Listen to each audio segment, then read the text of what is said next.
শুক্রবার সারাদিন কি খেলাম এবং বাসায় কি রান্না করলাম এটা আজকে আপনাদের সাথে শেয়ার করছি। তো সকালে ঘুম থেকে উঠে আমি এখানে চিয়া সিডসটা ভিজিয়ে রেখেছিলাম। তো নাস্তা করার আগে চিয়া সিডসটা খেয়ে নিয়েছি। এরপর আমি সকালে নাস্তাটা করে নিয়েছি। আজকে এখানে নাস্তায় ছিল একটা শসা আর একটা ডিম আমি সামান্য একটু সরিষার তেলের মধ্যে স্ক্রাম্বল করে নিয়েছি। সঙ্গে অর্ধেকটা টমেটো দিয়েছি আর একটু লবণ আর গোলমরিচের গুঁড়া। আর সাথে কয়েকটা চীনাবাদাম নিয়ে নিয়েছিলাম। আর এখানে ছিল একটা কমলা। কমলাটা পরে খেয়েছিলাম। আমি এখান থেকে অর্ধেকটা কমলা খেয়েছিলাম আর অর্ধেকটা আমার হাজব্যান্ডকে দিয়ে দিয়েছিলাম।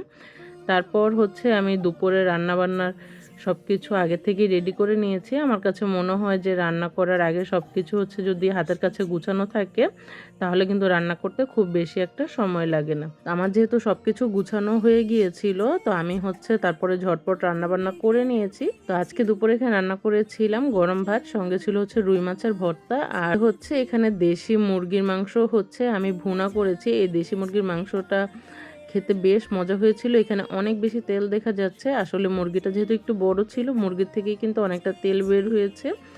আর এটার গ্রেভিটা খেতে এত বেশি মজা হয়েছিল। আরও ছিল এখানে বুটের ডাল দিয়ে গরুর মাংস। আর আমি যে মাছ ভর্তার জন্য মাছ ভেজেছিলাম, ওইখানে এক পিস মাছ আমি রেখে দিয়েছিলাম যে ওইটা ভাত দিয়ে খাওয়ার জন্য। তো আমি আপনাদেরকে দেখিয়ে দিচ্ছি যে মুরগির মাংসের গ্রেভিটা কতটা লোভনীয় হয়েছিল। আর আজকের এই মুরগির মাংসটা আর গরুর মাংস দুইটাই কিন্তু আমি বাটা মশলা দিয়েই রান্না করেছি।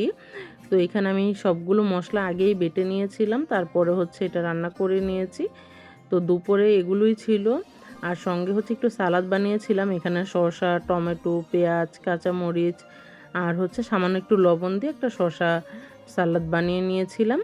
তো এগুলো দিয়েই আজকে দুপুরে লাঞ্চটা করে নিলাম। তো লাঞ্চের প্লেটটা আর এক্সট্রাভাবে আমি এখানে সাজাইনি। তারপর সন্ধ্যার দিকে আমি এখানে বাসায় একটু পেঁয়াজু বানিয়েছিলাম। অনেকদিন যেহেতু আমি বাসায় তেমন কোনো নাস্তা বানাই না, তো আজকে ভাবলাম যে বাসায় একটু কিছু বানাই।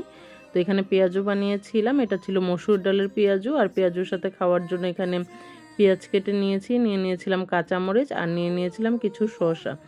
তো এটার পরে আমি আমার হাজব্যান্ডকে 1 কাপ চাও বানিয়ে দিয়েছিলাম। তো এগুলোই ছিল আজকে আমার সারাদিনের রান্নাবান্না এবং খাবার। ভাবলাম আপনাদের সাথে শেয়ার করি।